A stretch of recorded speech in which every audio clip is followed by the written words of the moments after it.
бағдарламамызды давам етеміз. Наурыз байрамы тек қана қала район орайларында емес, шеткі ауылдарда да көтеріңкі рухта шөлкеместірілмекте. Сөз хабаршымызға.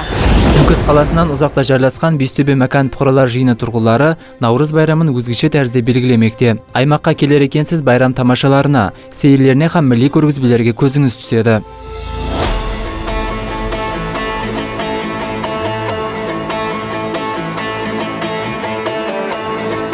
Махаледе жайласқан 23-ші салы мектепке шекеңгі білмендіріш өлкемінде тәрбияланып атырған балаларда байрамды көтеріңкі кейпиятта күтіп алмақта. Олар тарапынан атқарылған аяқ ойлар һәм сахналық көріністерде миллилік өз сәулеленуін тапты.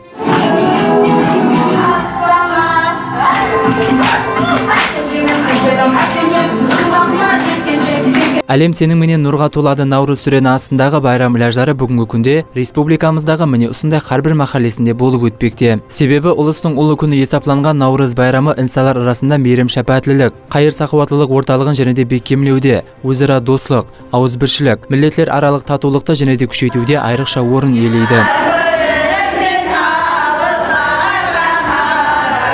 Ортаға тағамларды қойып, неше түрлі тағамларды қойып, әмне ауызбіршілікті күтіп атыр. Байрамда әмне уақытта адамлардың көзінде қуанышты көріп атырмыз.